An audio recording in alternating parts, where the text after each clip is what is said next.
bienvenue à la maison. Nous sommes réjouis de vous partager le message de notre dernière célébration au travers de ce podcast. Bonne écoute!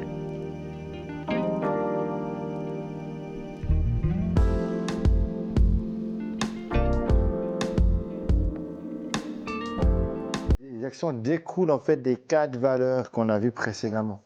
C'est-à-dire qu'on peut avoir plein de valeurs, on peut avoir plein de bonnes choses sur notre cœur, mais c'est appelé à porter du fruit et à se manifester. Amen. Donc on veut vraiment, ensemble, s'encourager à porter du fruit, ensemble, s'encourager à avoir des actions qui vont démontrer notre foi, notre amour, qui on est à la ville de Toulouse, mais aussi autour de nous. Et les actions, c'est les actions que tu peux porter toi-même dans ta propre vie en tant que chrétien, mais les actions qu'on va porter aussi ensemble dans notre église. Il y a ces 2 domaines d'action, quelque part, les actions individuelles et les actions du corps. Mais tout cela, on va le voir, ça porte vraiment du fruit quand c'est avec le Seigneur, quand c'est lui qui est aux commandes. Amen. Et pour cela, je vous invite à ouvrir vos Bibles, pour ceux qui l'ont, dans Jean 15. On va commencer avec ce premier texte-là. Dans Jean 15, c'est Jésus qui parle aux disciples et aux gens qui sont autour de lui et à toutes les personnes qui sont là avec lui à ce moment-là, en parabole. Et il parle du cep et du sarment. Peut-être que vous avez déjà entendu parler de cette parabole-là. Et Jésus, il aime beaucoup expliquer les histoires, les fondements de la foi, des révélations tellement puissantes. Il aime les expliquer de manière imagée. Et souvent, c'est des révélations qui sont révolutionnaires pour son temps. Souvent, Jésus, nous, on se dit, ouais, on connaît, mais en fait, dans l'époque, c'est hyper révolutionnaire. Et il amène des choses qui sont puissantes comme ça, en images. Alors, il prend l'exemple de la vigne, et puis, la vigne, c'est quelque chose qui était vraiment, le peuple d'Israël connaissait bien à l'époque, et dans l'Empire romain, la vigne c'était très vite développée dans tout l'Empire romain. L'autre jour, on voyait avec mes enfants un reportage sur l'histoire de la guerre des Gaules en France, et on voyait comment les Romains ont amené en fait la culture du vin et la vigne pour en fait, grâce à ça, gagner beaucoup plus de batailles, en réalité. C'était aussi une stratégie de faire goûter le bon vin pour qu'ils aient bu bien assez de vin pour après gagner les batailles derrière. Et bref, donc il connaissait le vin et la vigne. Et il dit ceci: moi, je suis le vrai cep, et mon père est le vigneron. Tout sarment qui est en moi et qui ne porte pas de fruit, il le retranche, et tout sarment qui porte du fruit, il l'émonde, afin qu'il porte encore plus de fruits. Déjà, vous êtes émondés, c'est-à-dire que vous êtes un peu taillés, à cause de la parole que je vous ai annoncée. Souvent, quand il y a la parole de Dieu qui nous est annoncée, il y a des choses qui sont un peu taillées en nous. Des fois, il y a des choses que Dieu dit dans ta vie, que Dieu parle dans ta vie, puis c'est comme si Dieu, cette parole qu'il y a, ça va tailler des trucs. Tu dis, il y a ça dans ma vie, je n'ai pas trop envie de lâcher, mais je sens que Dieu me dit, coupe, on va couper ça, on va couper ça. Donc là, il dit, déjà, parce que moi, je commence à vous parler des choses de Dieu, mais ça commence à tailler dans votre vie. Mais vous allez porter encore plus de fruits avec ça. Il dit, demeurez en moi, comme moi en vous. De même que le sarment ne peut de lui-même porter du fruit s'il ne demeure sur le cep, de même, vous non plus, si vous ne demeurez en moi. Moi, je suis le cep, et vous, vous êtes les sarments. Celui qui demeure en moi comme moi en lui porte beaucoup de fruits, car sans moi, vous ne pouvez rien faire. Waouh! Je m'arrête déjà là. Sans moi, vous ne pouvez rien faire. On va parler des actions. Sans lui, tout ce que tu fais, c'est bien, mais ça ne va pas porter beaucoup de fruits. Ça ne va pas porter les fruits que Dieu attend qui sortent de ta vie. Ça ne va pas porter un fruit qui demeure et qui va changer le monde. Ça ne va pas porter un fruit d'influence. C'est un fruit d'une influence mondaine, d'une influence comme les hommes attendent. Mais Dieu attend un autre fruit qui nous dépasse. Et le monde était bouleversé dans toute l'histoire par les fruits surnaturels qui viennent de Dieu. Le monde occidental, en fait, est transformé par les valeurs qu'on a en Occident, on n'est plus dans une dimension de barbarie, on est dans une dimension d'amour les uns les autres, une dimension de respect. Il y a des dimensions sociales qui sont là, parce que derrière ça, c'est des fruits qui ont été amenés par ceux qui étaient alignés sur le cœur de Dieu, puis qu'on dit il faut qu'il y ait des choses qui changent. Et on a besoin d'être alignés au cœur de Dieu et de demeurer en lui pour avoir les fruits qui soient abondants et qui manifestent son amour. On continue. Si quelqu'un ne demeure pas en moi, il est jeté dehors. Sympa, hein? Comme le serment. Et s'il sèche, et il sèche. Puis on ramasse les serments et on les jette au feu et ils brûlent. Sympa, hein? En gros, demeurez en Dieu si vous voulez porter du fruit et si vous voulez pas être brûlé. Et ce texte est un peu trash, mais ça nous parle aussi que ben, tu vas vite sécher, tu ne demeures pas en lui. Si tu n'es pas en lui, et puis on a besoin d'être radical. Tu ne peux pas être à moitié en Dieu, tu ne peux pas avoir un petit peu de toi en lui, mais être vraiment en lui. Si vous demeurez en moi et que mes paroles demeurent en vous, demandez tout ce que vous voudrez et cela vous sera accordé. Mon Père est glorifié en ceci, que vous portiez beaucoup de fruits et vous serez mes disciples.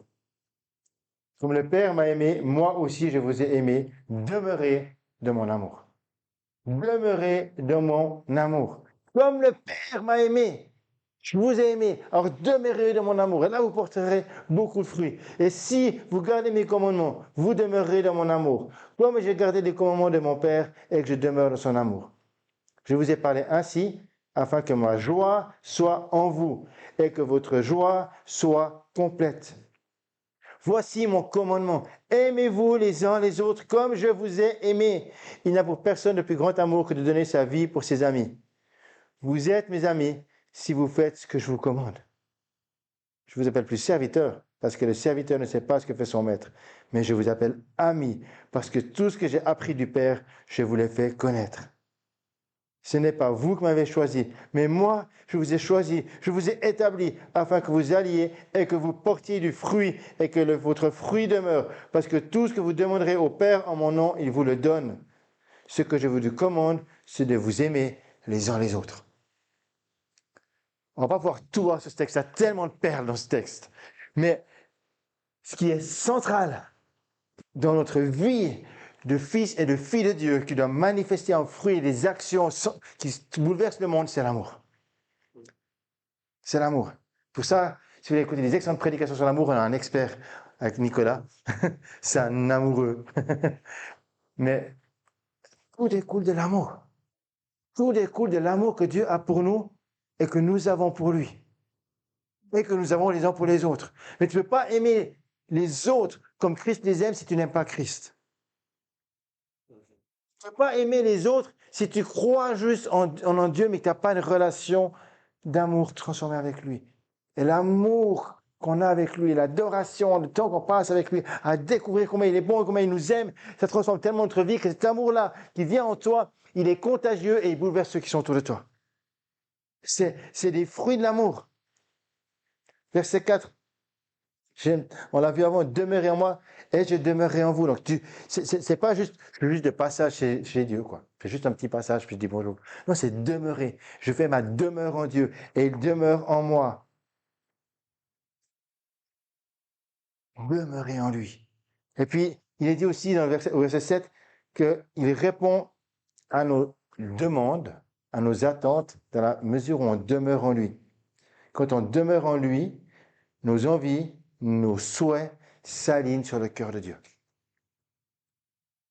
Si vous demeurez en moi et que mes paroles demeurent en vous, vous demanderez ce que vous voudrez, cela vous sera accordé. Ça ne veut pas dire, vas-y, demande un palace avec un yacht et puis un hélicoptère pour aller dans ta maison secondaire et autres. C'est justement parce que tu demeures en lui, alors les désirs qui émanent de ton cœur sont alignés sur ceux du Seigneur. On a besoin d'apprendre à demeurer en lui pour avoir son cœur, pour sentir son cœur et de là, élever des prières, élever des souhaits qui sont en accord avec ceux du Seigneur. Et là, de là, on va avoir des actions, des fruits de nos propres vies qui sont en accord avec ceux du Seigneur, parce qu'on demeure en lui. Et là, notre fruit demeure et porte encore plus de fruits, parce qu'on est aligné sur son cœur.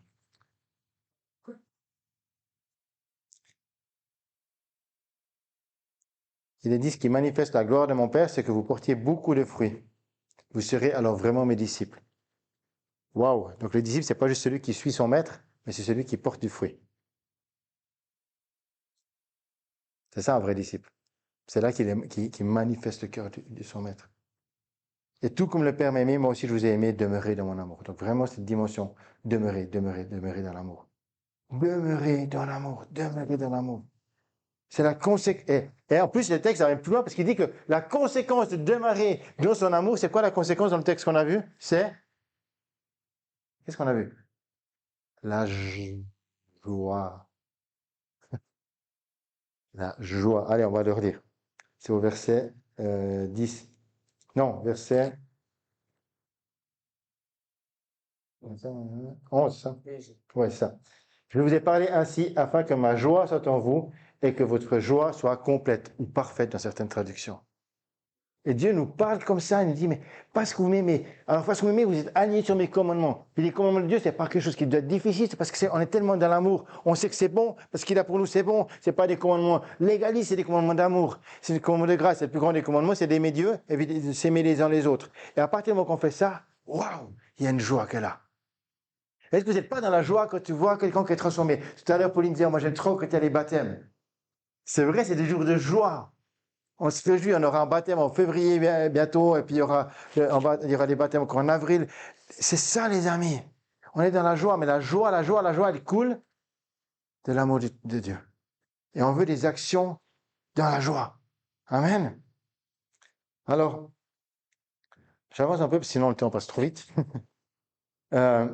Mais quand on pense aux fruits de son amour, on peut penser aussi aux fruits de l'esprit. Et je vous invite à aller dans ce que Paul écrit à l'église de Galate, dans Galate 5, le verset 22, où il dit qu'il explique le fruit de l'esprit. Vous pourrez lire tout cela, mais vous verrez que le fruit de l'esprit, il a plein de couleurs différentes. Et il en donne quelques facettes, mais il y en a certainement même beaucoup plus, en fait. Parce que quand l'esprit de Dieu se manifeste en nous, alors il y a un fruit merveilleux qui touche les gens autour de nous. Et Paul, même plus loin, il dit que ceux qui appartiennent à Jésus-Christ ont crucifié leur nature propre avec ses passions et ses désirs. Si nous vivons par l'Esprit, laissons-nous conduire par l'Esprit. Donc, quand tu te laisses conduire par l'Esprit, quand tu te laisses transformer par Dieu qui est Père, Fils, Saint-Esprit, tu portes un fruit d'amour, de joie, de maîtrise de soi, de douceur, de bienveillance, de bonté qui touche les gens autour de nous. Alors, la maison, c'est une église charismatique. Ça veut dire qu'il croit au charisme de l'Esprit, qu'il croit au don de l'Esprit et qui veut se laisser conduire par l'Esprit. Et on veut être cette église attachée à la cité, on veut être ensemble en lieu, des lieux et encore une famille charismatique, c'est-à-dire qui vit les dons de l'Esprit, qui se laisse conduire par l'Esprit et qui manifeste des actions qui découlent du cœur de Dieu. C'est tellement important.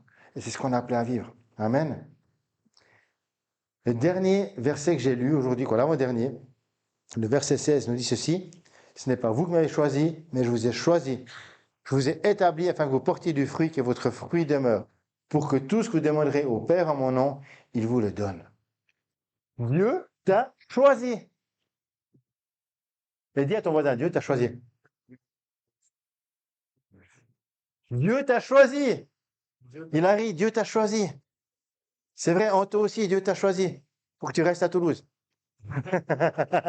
Non, je rigole. Compétisse pas, je promets. Dieu t'a choisi. Dieu t'a choisi. Et il t'a choisi pour un fruit qui va demeurer. Dans Jérémie 11:5, il dit, avant même que je te forme dans le sein de ta mère, je te connaissais. Dieu te connaissait depuis toujours. Il avait un plan pour ta vie depuis toujours. Il est venu te chercher là où tu étais parce que tu étais éloigné du plan de Dieu. Il est venu te chercher là où tu étais pas pour que tu crois une religion, pas pour que tu crois une doctrine, pas pour que tu crois des principes, mais pour que tu le connaisses, que tu demeures en lui, qu'il demeure en toi, que ta vie soit transformée. C'est ça son cœur. C'est pas ce que tu fais, c'est pas la manière que tu viennes à l'église ou pas. C'est pas que tu lises ta Bible tous les jours, que tu pries ou pas. Ça, c'est tellement bon parce qu'on a besoin de ça pour se nourrir. Mais le cœur de Dieu, c'est que tu demeures en lui, qu'il demeure en toi, et il t'a choisi pour cela. Et puis, il t'a établi. Dieu te veut établi. Il n'y a pour personne de meilleur fondement que Jésus, le rocher. Dieu te veut établi sur le rocher des siècles, qui est Jésus. Vous connaissez cette histoire que Jésus raconte du fou qui bâtit sa maison sur le sable et du sage qui bâtit sa maison sur le roc. Peut-être que vous l'avez chanté quand vous étiez enfant, pour ceux qui étaient enfants dans les églises, ou alors lit les poésies et autres. Mais ce texte qu'on voit dans Matthieu 7, au verset 24 à 27, nous dit que tu pourrais construire une maison, ta vie, avec comme une maison avec une belle vue sur la mer, sur l'océan, puis c'est cool. Puis en plus, ça va plus vite parce que tu construis vite fait. On vient de faire des trop grosses fondations, c'est bon, c'est parti, on y va. Mais ça va pas demeurer longtemps. Par contre, si tu prends le temps, puis tu choisis de fonder ta maison sur quelque chose de solide, même si des fois c'est dur, et puis c'est plus lourd, c'est plus éreintant, ta maison va demeurer longtemps. Demeure, établis sur le roc, établis sur Jésus et pose des bonnes fondations dans ta vie. Et Paul dira même que ce rocher spirituel, il fait référence plus tard au rocher de Moïse, et il dit qu'il devient une nourriture pour nous, qui nous abreuve en fait. Il parle du rocher quand l'eau a jailli avec Moïse, et en fait, je crois que c'est vraiment cette dimension-là. Le rocher des siècles qui est Jésus vient pour toi non plus juste un rocher, mais un rocher d'où jaillit de l'eau qui vient te nourrir. Et c'est une fondation de ta vie qui te nourrit. C'est tellement beau. Amen. Proverbe 10, 25. Le juste a des fondements éternels. Le juste a des fondements éternels. Quels sont tes fondements? Quels sont les fondements sur lesquels on veut être établi? Alors, on va rapidement voir quelques fondements. Le premier fondement de notre vie de chrétien, c'est la croix. Si tu n'as pas la croix au centre de ta vie, il y a un problème. Le premier fondement de ta vie chrétienne, c'est le fait que Jésus est mort pour tes péchés, est mort à donner sa vie à la croix pour te libérer de tout le poids de la condamnation qui était sur toi, du châtiment qui reposait sur toi, qui fait qu'on était comme ces serments qui méritaient d'être mis dans le feu. Mais il t'a racheté pour que dans tout ce qui était sec en toi, la vie revienne. Et parce que Christ est ressuscité et il fait de toi quelqu'un de ressuscité, comme dira Paul. Ça, c'est le premier fondement. C'est la croix, la puissance de la croix et de la résurrection. Le deuxième fondement, c'est la foi.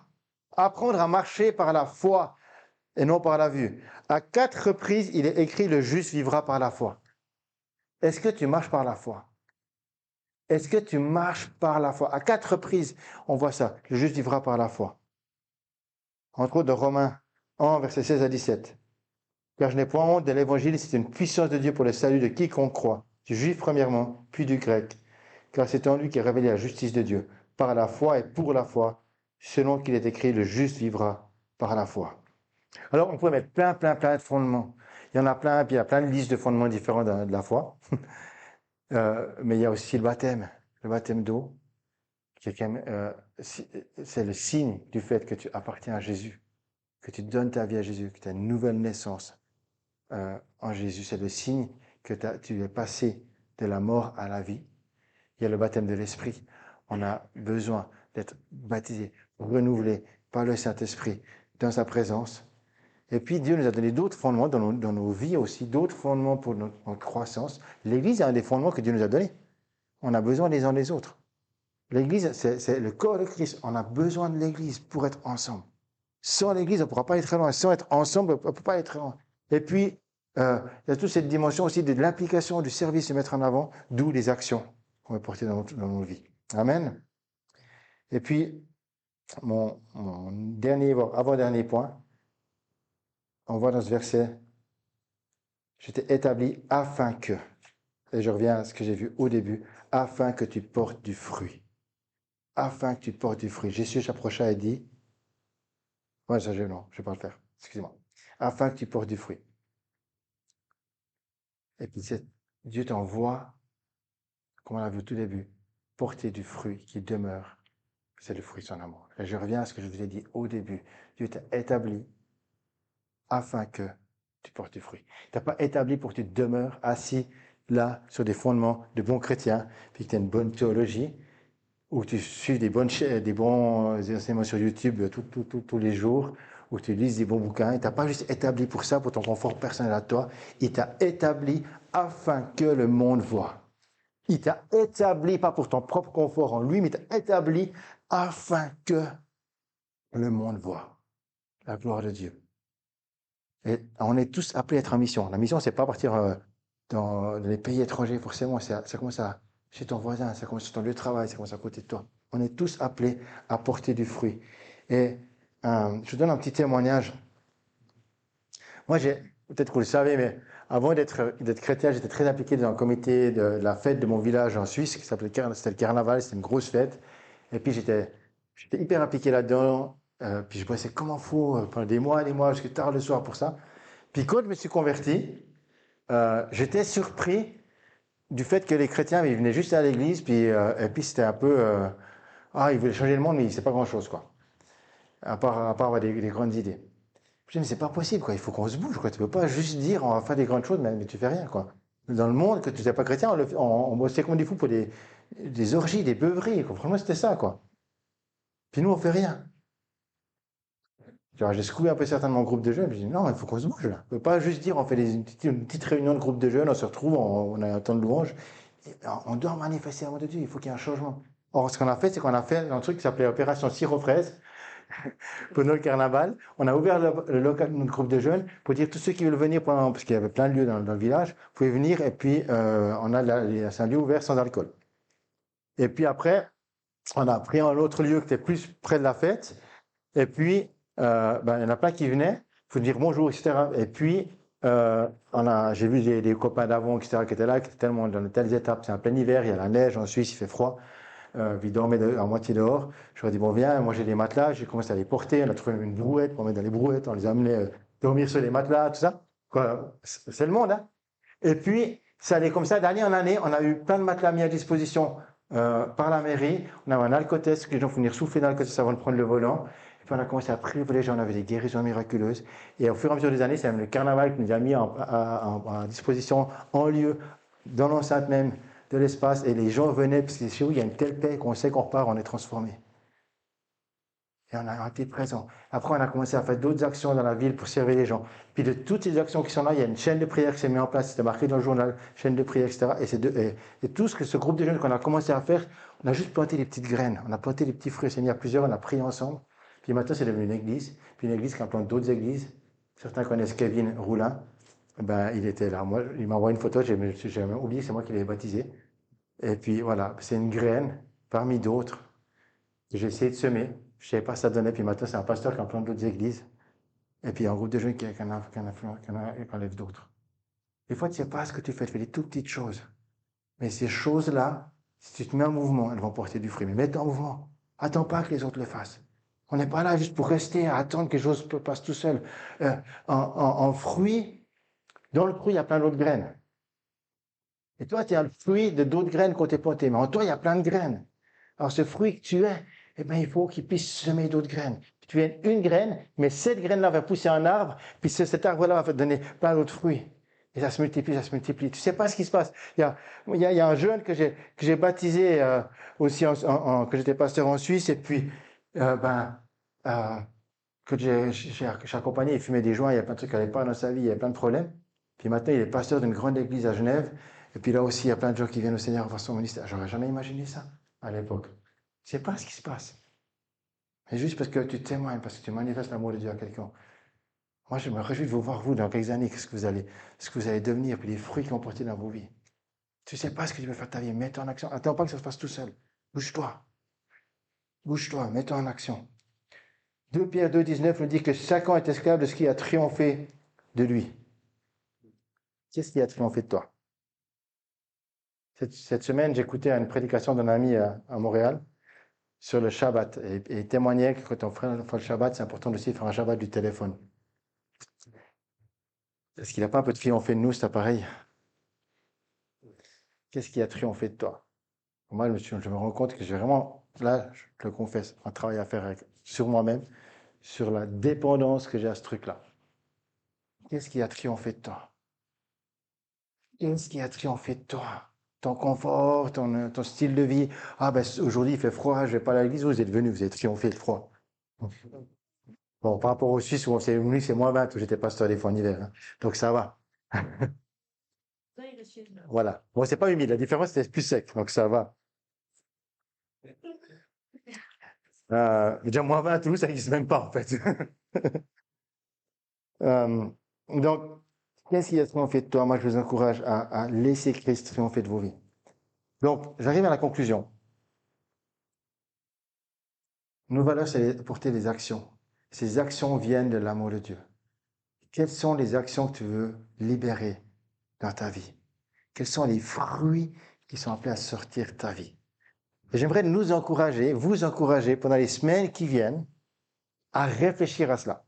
Qu'est-ce que tu aimerais faire en 2025 comme action dans ta vie qui reflète le cœur de Dieu? Toi-même ou avec d'autres? Qu'est-ce qu'on peut faire en église? Tu as des bonnes idées, tu pourrais dire, hey, les amis, on aimerait faire ça, on aimerait faire ça.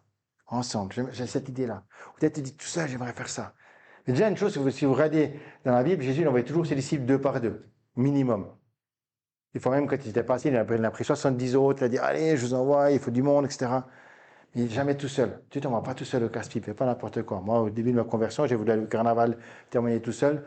J'ai fini dans les états pas possibles, avec trop de vodka dans le sang, et puis pour témoigner. C'est un peu compliqué.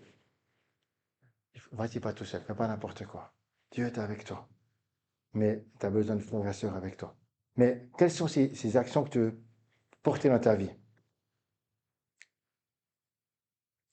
Qu'est-ce que tu vas mettre en place?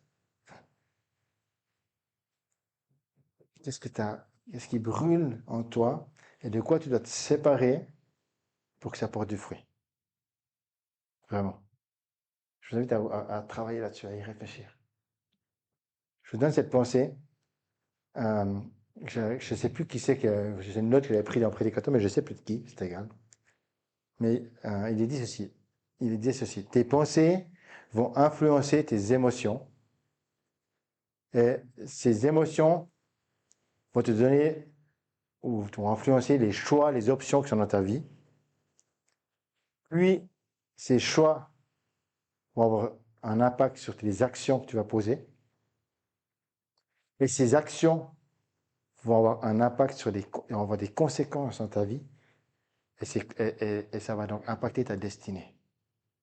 Et tout cela vient de tes pensées. Donc, si je change ce que je pense selon le cœur de Dieu, si ce que je pense de moi, ce que je pense de mon avenir, si j'écoute ce que Dieu dit de moi, si j'écoute et je prends du temps à chercher le cœur de Dieu, si je change mes propres pensées, ça je me parle à moi-même, combien je sais que je dois encore changer mes propres pensées, et ceux qui me connaissent le savent, si je change mes propres pensées, alors ça va influencer mes émotions, et ça va influencer mes options ou les choix qui sont devant moi. Ça va donc influencer les actions que je pose et les conséquences de ces actions, et donc ma destinée. On veut une destinée. Tu veux une destinée qui reflète le cœur de Dieu? Est-ce que tu veux voir ta vie qui reflète le cœur de Dieu? Est-ce que tu veux que la destinée de la maison, elle ait un impact sur la ville de Toulouse? Est-ce qu'on veut cela? Est-ce qu'on croit qu'il y aura un impact? Moi, j'ai envie de voir même ce lieu refléter la gloire de Dieu. J'ai envie de voir Agnès, la restaurant des lieux, puis d'autres. Oh, il y a quelque chose qui se passe ici qu'on n'avait jamais connu. Tout cela parce que on s'est aligné sur le cœur de Dieu. Amen. 3 types d'actions qu'on peut poser. Les actions en commun, les actions qui construisent l'Église. Par exemple, l'année prochaine, vous avez vu, on va mettre en place les mini-maisons. Et ça, c'est quelque chose, tu peux choisir de dire, moi, je vais rejoindre une mini-maison. Je vais rejoindre un lieu où je vais grandir dans ma foi et on va s'encourager les uns les autres dans la prière, dans l'étude de la parole. Et puis, en poser, vous allez voir que dans les mini-maisons, il y aura des actions à poser chaque fois, après chaque semaine. Donc là, c'est un truc clair pour grandir. En autre chose qu'on va mettre en place comme action en église l'année prochaine, on va faire un week-end dans les Pyrénées du 28 au 30 mars. Ce sera aussi un temps fort, on veut s'encourager en église.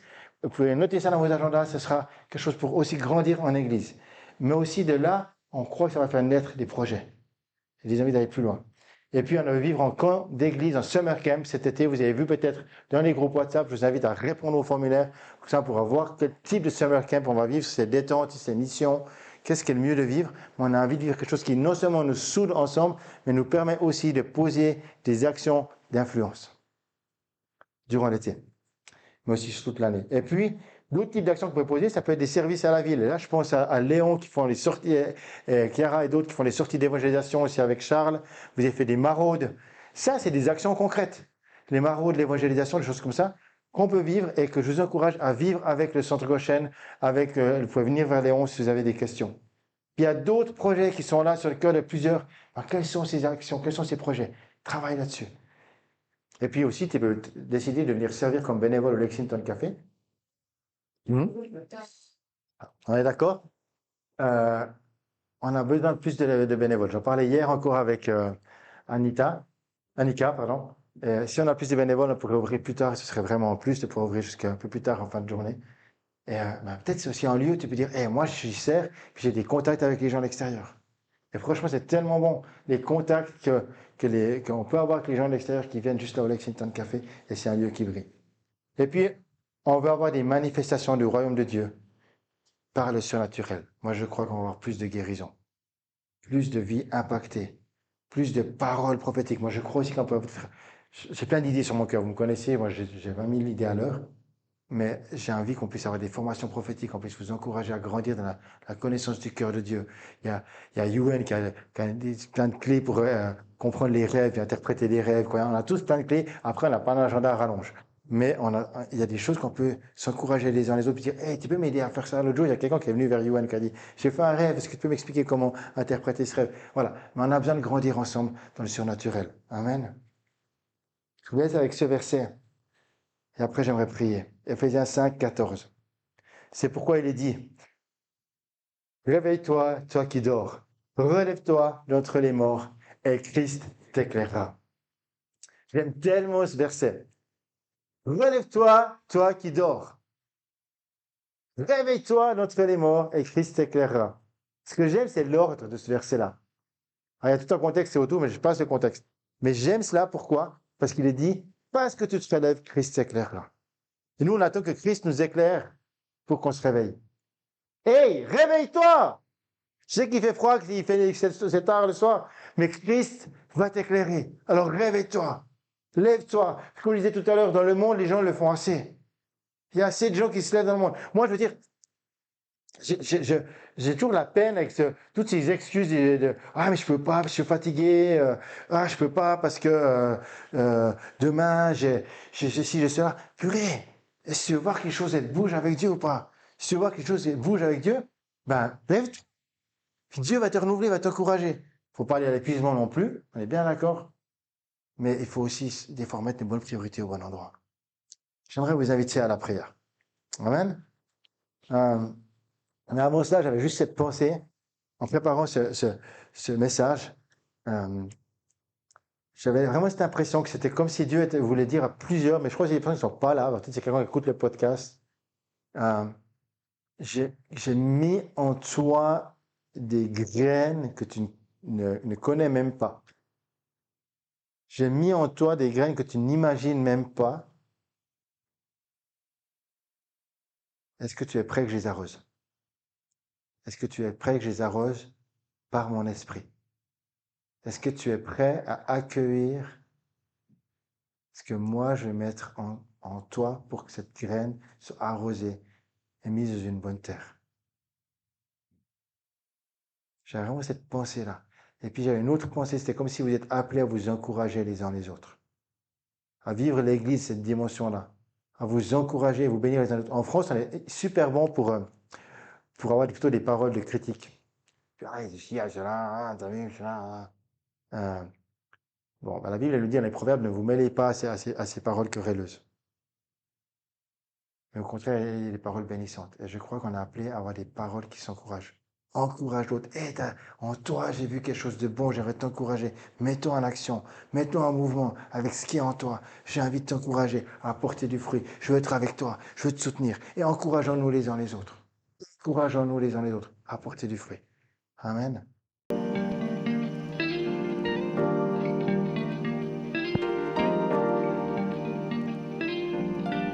Merci de nous avoir écoutés. Nous prions que ce message porte du fruit pour vos vies et que l'Esprit de Dieu vous remplisse.